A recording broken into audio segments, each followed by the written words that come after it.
Selamat pagi, Ibu, Bapak, dan saudaraku yang dikasihi Tuhan Yesus. Selamat berjumpa kembali dalam program Renungan Satu Hati. Sapaan Tuhan tiap pagi. Harapan dan doa dari saya secara pribadi untuk Ibu, Bapak, dan saudara semua selalu dalam kondisi sehat dan senantiasa dalam lindungan Tuhan. Renungan pagi ini, Senin 10 Mei 2021 yang akan kita renungkan dan pelajari bersama dengan tema dua jenis lari. Namun sebelumnya mari kita awali dengan bersama-sama berdoa. Selamat pagi Tuhan Yesus, kami mengucap syukur atas anugerah pagi yang indah ini. Terbangun dari tidur kami dalam kondisi sehat, segar tanpa kekurangan suatu apapun. Hanya karena penyertaan-Mu dan lindungan-Mu selama kami beristirahat semalam. Dan kami siap akan menjalankan segala rutinitas kami, melanjutkan pekerjaan kami dan juga pekerjaan baru kami. Namun sebelumnya kami akan mengulik sedikit firman-Mu melalui renungan pagi ini. Sertai kami dan bimbing kami dalam memahami renungan pagi ini, supaya dapat menjadi landasan dan bekal kehidupan kami. Terima kasih Tuhan Yesus. Amin. Ibu, Bapak, dan saudaraku, ayat yang akan melandasi renungan pagi ini diambil dari Lukas 2 ayat 25-27. Ayat tersebut akan dibacakan oleh Jemaat Anak GKJ Condong Catur Adik Aruna. Monggo silakan Adik Aruna untuk membacakan. Bacaan firman Tuhan pagi ini terambil dari Lukas pasal 2 ayat 25-27. Demikian bunyinya. Adalah di Yerusalem seorang bernama Simeon. Ia seorang yang benar dan saleh yang menantikan penghiburan bagi Israel. Roh Kudus ada di atasnya dan kepadanya dinyatakan oleh Roh Kudus bahwa ia tidak akan mati sebelum ia melihat Mesias, yaitu ia yang diurapi Tuhan.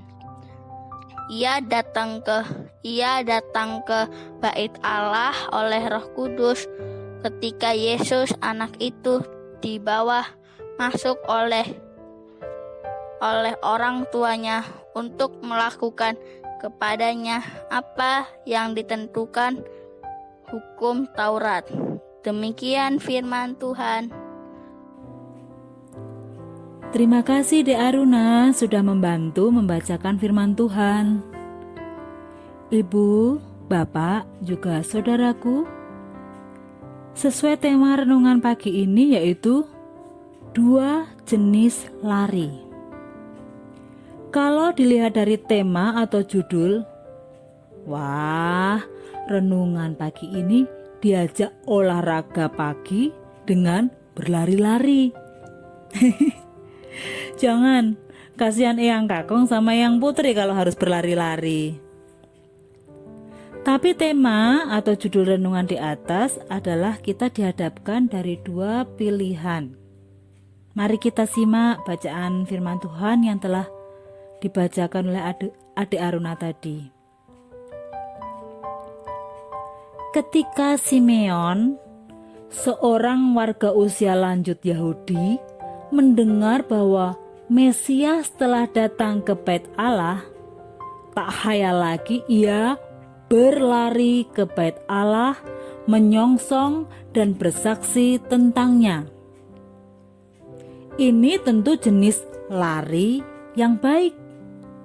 Berlari memenuhi panggilan Allah.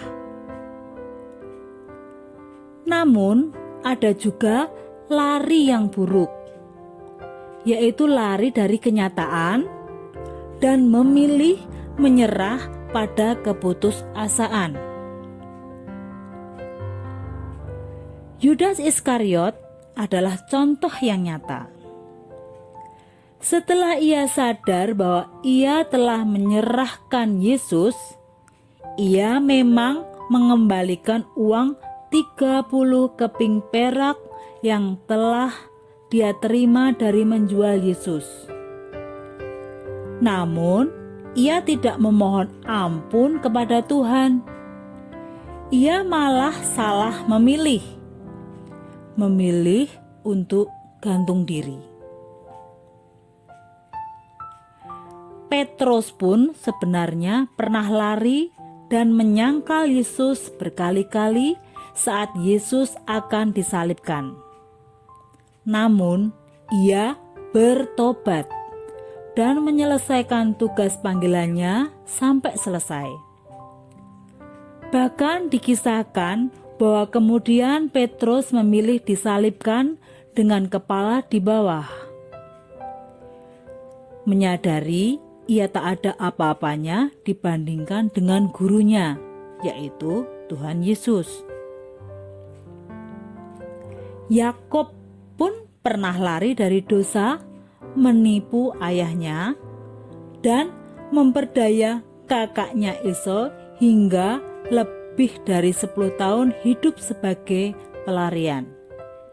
Bapak, Ibu, dan saudaraku bisa dibaca di Kejadian 47 ayat 9. Tak kalah pula dengan cerita Yunus. Yunus adalah utusan Tuhan yang mencoba lari dari panggilan Tuhan karena takut menghadapi tantangan, dan Tuhan berfirman kepada Yunus, "Bangunlah, pergilah ke Ninawe, kota yang besar itu. Berserulah terhadap mereka, karena kejahatannya telah sampai kepadaku." Pada saat diutus Tuhan untuk pergi ke Ninawe, Yunus justru memilih lari dari tanggung jawabnya dan pergi ke Tarsis, jauh dari hadapan Tuhan. Yunus memilih untuk menuruti keinginan dagingnya daripada harus tunduk kepada kehendak Tuhan. Padahal keinginan daging itu berlawanan dengan keinginan roh. Akibat lari dari panggilan Tuhan itu, Yunus mengalami masalah yang hebat. Tuhan menurunkan angin ribut ke laut, lalu terjadi badai besar sehingga kapal yang ditumpangi Yunus hampir terpukul hancur. Bahkan Yunus harus mengalami peristiwa paling mengerikan, yaitu masuk dalam perut ikan selama 3 hari 3 malam. Namun Tuhan mengasihi Yunus hingga memberi kesempatan Yunus untuk bertaubat. Akhirnya Yunus pergi ke Ninawe dan menjalankan tugasnya sebagai utusan Tuhan.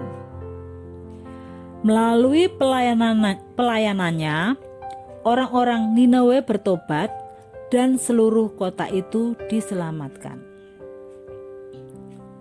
Jika kita dipercaya Tuhan untuk melayaninya, mari melakukannya dengan setia dan penuh tanggung jawab. Karena tidak semua orang beroleh kesempatan yang sama.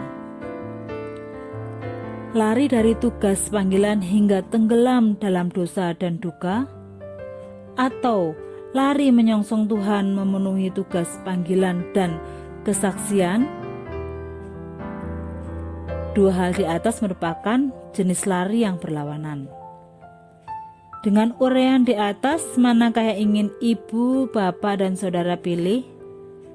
Lari seperti Simeon, Yudas Iskariot, Petrus, Yakub, atau Yunus? Mari bisa kita renungkan bersama-sama atas pilihan kita. Amin. Mari kita berdoa. Tuhan Yesus, Dari perenungan pagi ini, kami mendapat pelajaran berbagai pilihan menyongsong panggilan-Mu Tuhan, dalam kami melayani-Mu. Dan supaya kami tidak salah memilih, tidak hanya menuruti kedagingan kami, namun hanya kehendak-Mu saja. Sertai kami selalu Tuhan dengan roh-Mu, agar kami tidak salah melangkah. Terima kasih Tuhan Yesus. Amin. Kita harus mengerjakan pekerjaan Dia yang mengutus aku selama masih siang, akan datang malam, di mana tidak ada seorang pun yang dapat bekerja. Yohanes 9 ayat 4. Selamat pagi, selamat beraktivitas. Tuhan memberkati kita semua.